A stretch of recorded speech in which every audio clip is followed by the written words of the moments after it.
Assalamualaikum warahmatullahi wabarakatuh.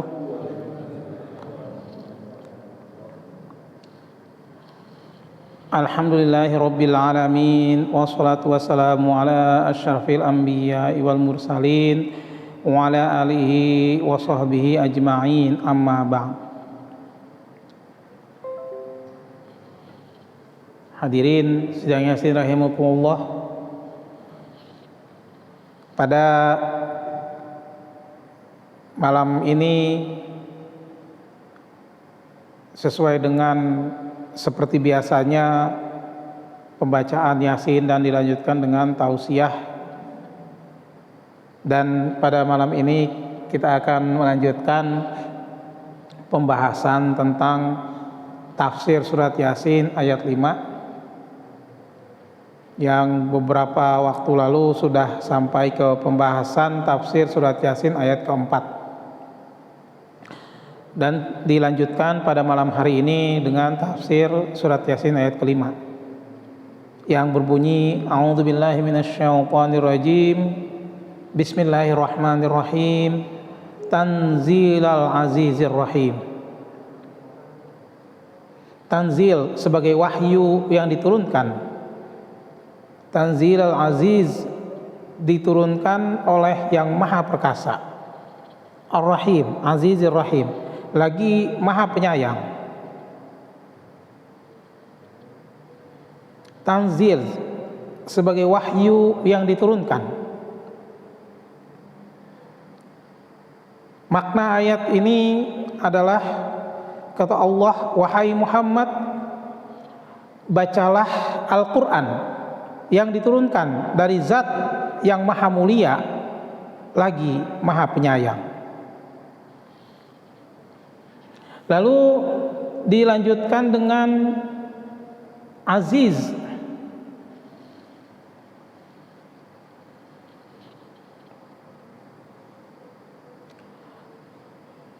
Al-Quran ini diturunkan kepadamu dengan perantara malaikat Jibril alaihissalam dari Allah subhanahu wa ta'ala yang maha perkasa, dan diakhiri dengan Ar-Rahim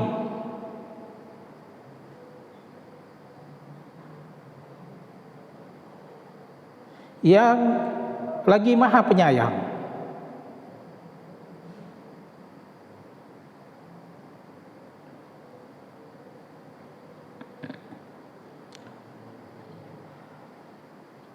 Pada penggalan ayat Aziz yang maha perkasa,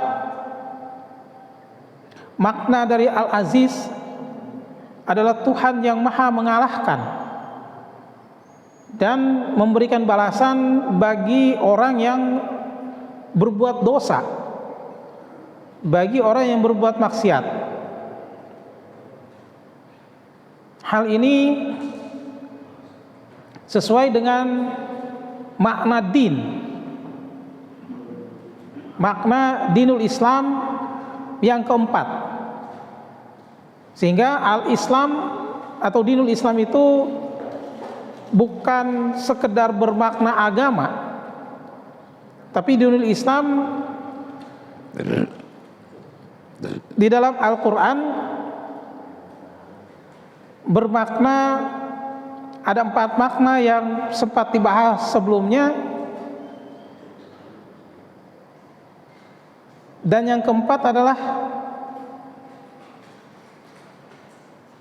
balasan yang taat dan siksa bagi yang ingkar.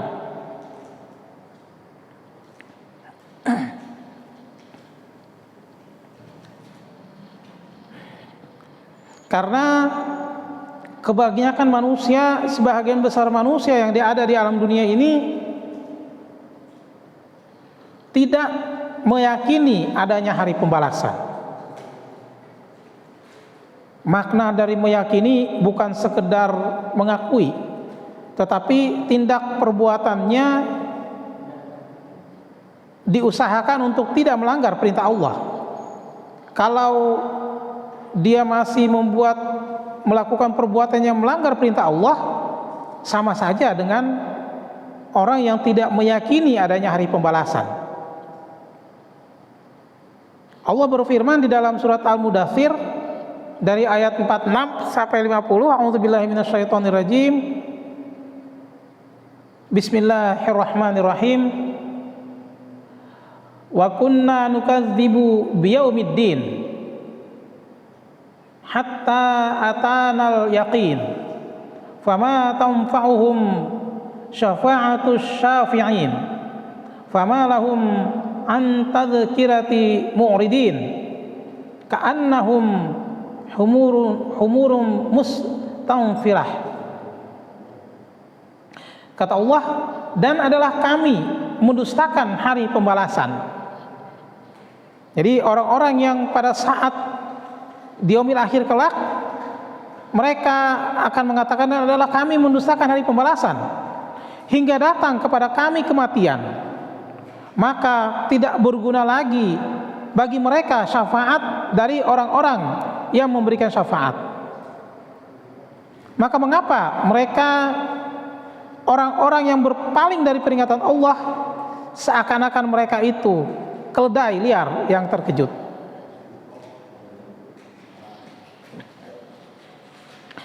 Lalu akhir Tanzil al-Aziz ar-Rahim, Azizir Rahim, yang bermakna lagi Maha Penyayang. Artinya Allah Maha Penyayang pada orang-orang yang taat kepada perintah Allah. Maka wahai Muhammad, kata Allah, bacakanlah Al-Quran ini kepada orang-orang yang ingkar, sehingga mereka mendengarkan kalamku, lalu mereka takut kepadaku, dan mereka menjadi insaf atau menjadi sadar. Hadirin sidang yang rahimakumullah, sehingga pada hakikatnya bagi seorang mukmin muslim, hakikat kehidupan yang mereka lalui pada dasarnya adalah dalam rangka membangun kesempurnaan iman. Itulah hakikat kehidupan kita sebagai seorang muslim dan mukmin, dalam rangka membangun kesempurnaan iman. Sehingga yang ditakutkan bukan, atau yang menjadi permasalahan dalam kehidupan seorang muslim dan mukmin adalah bagaimana iman itu bisa menjadi sempurna. Bukan takut tidak bisa makan, bukan takut tidak punya duit, karena di zaman yang katanya zaman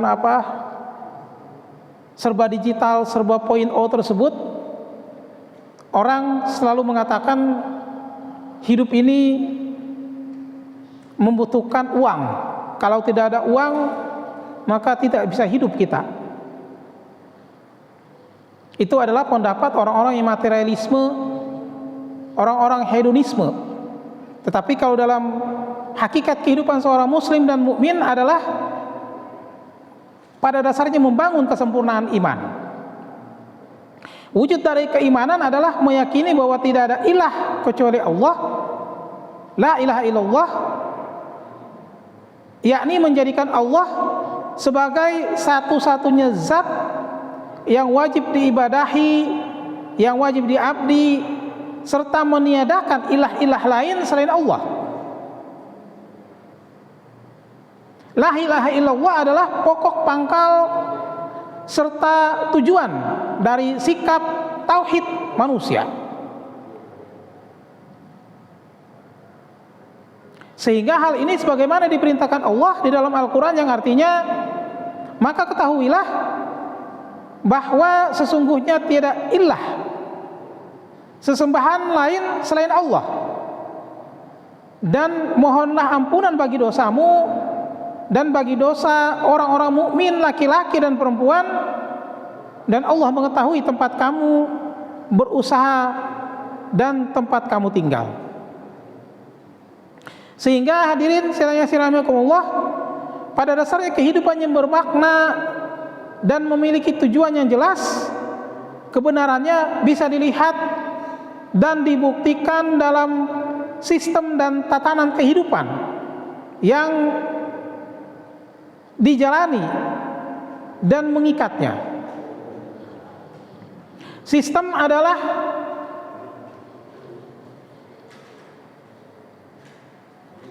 sekumpulan elemen-elemen yang saling terkait yang mengarah kepada satu tujuan.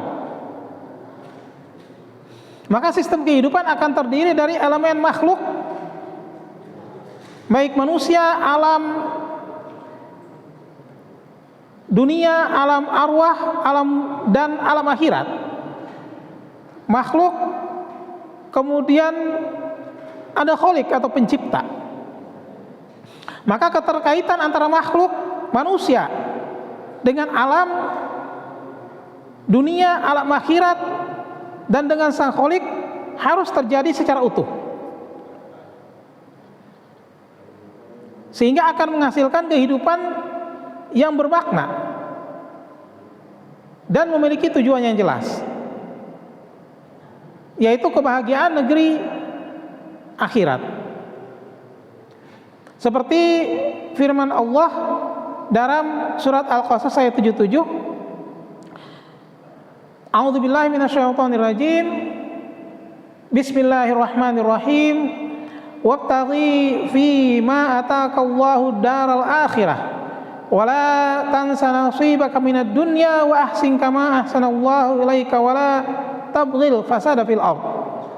Innallaha la yuhibbul mufsidin.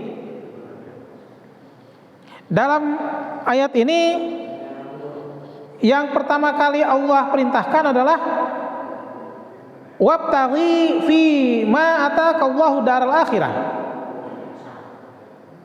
Carilah apa yang telah dianugerahkan kepadamu, kebahagiaan negeri akhirat. Sehingga perintahnya mencari kebahagiaan akhirat. Karena tadi hidup dalam rangka membangun kesempurnaan iman. Di ayat ini tidak ada perintah untuk mengejar dunia sebanyak-banyaknya, tapi perintah Allah untuk mencari kebahagiaan negeri akhirat. Lalu dilanjutkan,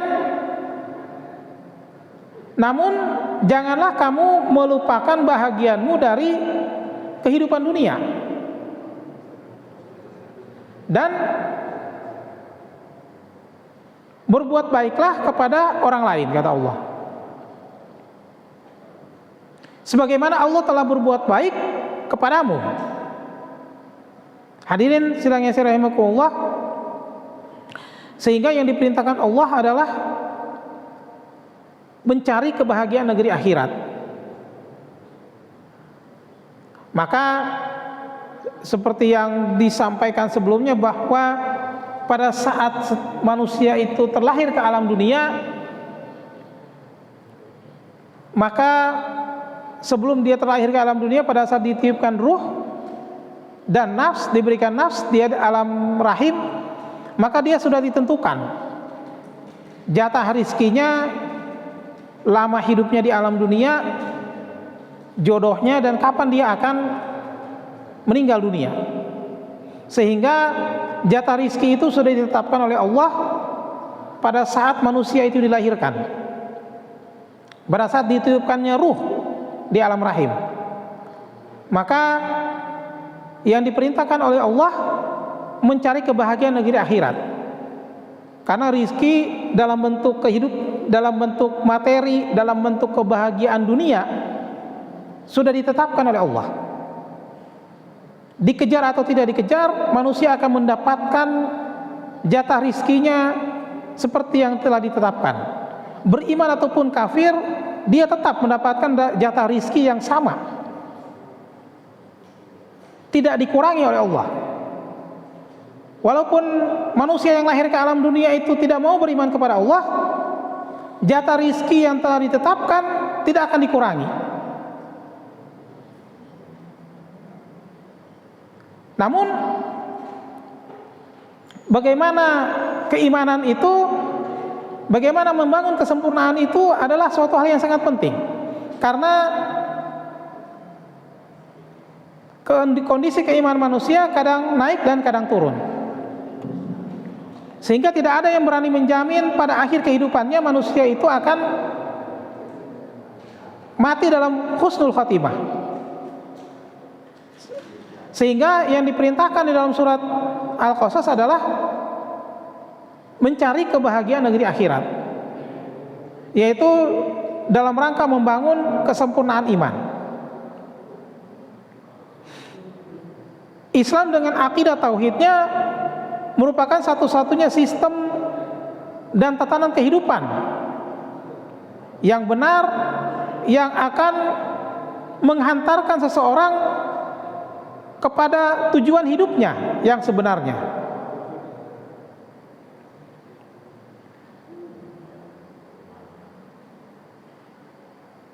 Maka untuk memperoleh kebahagiaan di negeri akhirat, manusia harus mencapainya di alam dunia. Sehingga tahap pertama yang harus dilakukan dalam pembinaan akidah tauhid adalah ma'rifatullah atau mengenal Allah. Mengenal Allah tersebut bukan dalam hal zatiyahnya, karena manusia tidak memiliki kemampuan untuk mengenal zat Allah tersebut.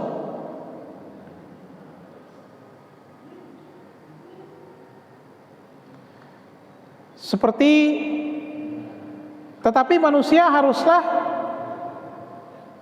mengenal Allah dalam bentuk ciptaannya. Sehingga yang dimaksud dengan ma'rifatullah, mengenal Allah adalah mengenal ciptaan Allah, bukan mengenal zat Allah.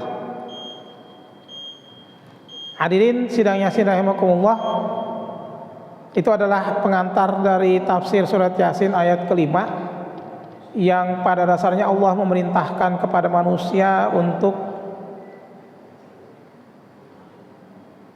menjalankan kehidupan di alam dunia ini dalam rangka dengan tujuan membangun kesempurnaan iman, sehingga iman dan Islamnya yang menjadi satu-satunya tujuan dari kehidupan dan yang harus dimiliki oleh setiap umat manusia agar dia dapat mencapai kebahagiaan di negeri akhirat. Demikianlah yang bisa disampaikan, kurang lebihnya mohon maaf. Wassalamualaikum warahmatullahi wabarakatuh.